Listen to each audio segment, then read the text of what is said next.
Hello everyone. This is the second video of C programming. र यो भिडियोमा चाहिँ हामी character set, identifier, keyword, constant र भेरिएबलको बारे बुझ्छौँ है त। सो स्टार्ट गरौँ क्यारेक्टर सेटबाट। र character set in C contain any alphabet, digit or special symbol that is use to represent the information.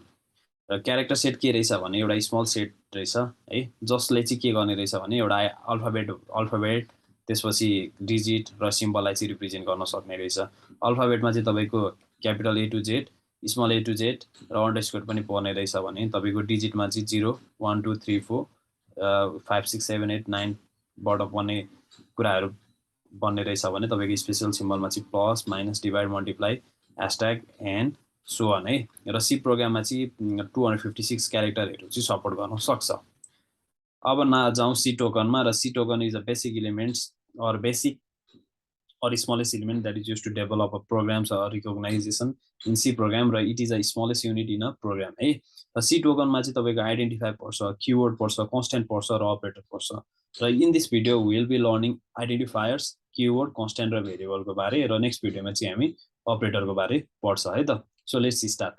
So आइडेन्टिफायरतिर जाउँ। आइडेन्टिफायर भने चाहिँ के हो भनेदेखि चाहिँ name given to the various programs element such as variable, function, label, or other user-defined items are called identifier. There are 53 alphabetic characters, 52 alphabet letters, and 2 underscore है। So 52 मा के हुने भयो भने 26 + 26 क्यापिटल र स्मल गरेर 52 भयो र एउटा अन्डरस्कोरले गर्दाखेरि चाहिँ 53 अल्फाबेटिक क्यारेक्टर। र योबाट जति पनि कुराहरू बन्छ ती सबै कुराहरूलाई चाहिँ आइडेन्टिफायर भन्ने रहेछ। र आइडेन्टिफायर भने चाहिँ तपाईँको भेरिएबलमा युज गर्न सकिने भयो, फङ्सनको नेममा युज गर्न सक्ने भयो, अथवा अरू युजर डिफाइन आइटमहरू जति पनि कुराहरू हुन्छ सी प्रोग्राममा ती सबै कुराहरूलाई चाहिँ आइडेन्टिफायर युज गर्ने रहेछ, मा युज गर्न पाइने रहेछ।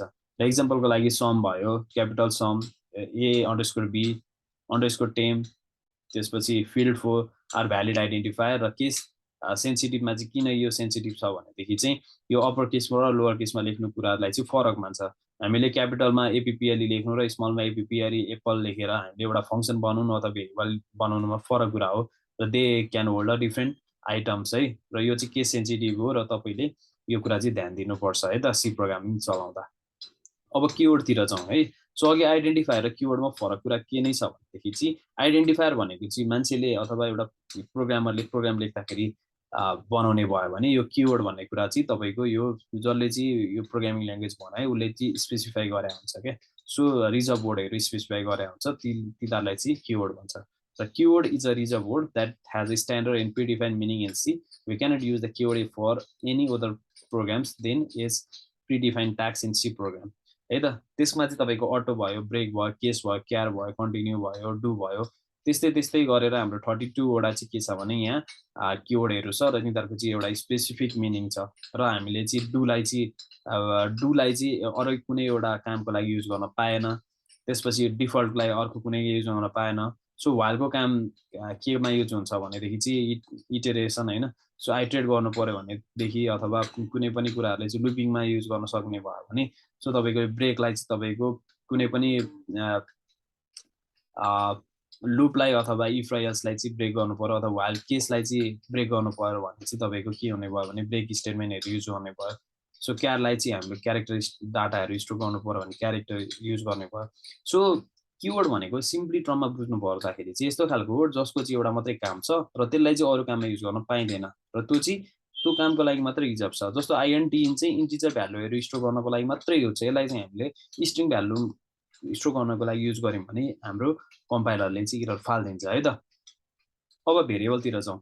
र भेरिएबल भने चाहिँ के हो भने यस्तो खालको वर्ड अथवा name which is used to store the different types of data in a computer memory and may change during the program execution.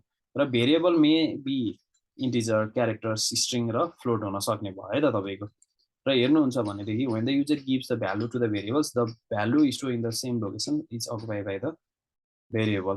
र सिन्ट्याक्सको लागि चाहिँ तपाईँको के छ भनेदेखि चाहिँ कुनै पनि एउटा भेरिएबल डिक्लेयर गर्नुपर्छ तपाईँले भनेदेखि चाहिँ इन्ट, त्यसपछि तपाईँको ल सबैभन्दा फर्स्टमा चाहिँ डेटा टाइप कुन हो, कस्तो खालको डेटा हो भनेर स्पेसिफाई गर्नुपर्ने रहेछ, र त्यो भेरिएबलको नाम है त अथवा लिस्ट अफ नेम। र तपाईँले सी कम्पाइलरमा हेर्नुहुन्छ भनेदेखि चाहिँ सो हामी सी कम्पाइलरमा जाउँ। सो म सबै कुराहरू मेटाइदिन्छु है त अहिलेको लागि। र यति छ अरे फर इक्जाम्पल र यो सबैभन्दा स्टार्टिङ गर्दाखेरि यति कुरा देखिन्छ अब एउटा कुनै पनि भेरिएबल राख्नु पर्यो भने सबैभन्दा फर्स्टमा चाहिँ त्यसलाई डिक्लेयर गर्नु पर्यो इन्ट ए इजिकल्स टु 20 लेख्नु भयो है र यसलाई तपाईँले के गरिदिनु भयो अरे भने प्रिन्ट एफ गरेर the value of A is भनेर अनि पर्सेन्टेज डी राखेर ए राखिदिनु भयो र यहाँ क्लोज गरिदिनु भयो भने तपाईँको so value of A is 20 भनेर आयो क्या सो भेरिएबल भनेको चाहिँ यही नै हो है त सो भेरिएबलले चाहिँ डेटाहरू स्टोर गर्छ र हामीले के गर्न सक्यो भने इन्ट ए इज कस्तो 20 पनि गर्न सक्यो कि अथवा 30 गऱ्यौँ भने चाहिँ अब के भयो भने एको भ्यालु चाहिँ 20 बाट चेन्ज भएर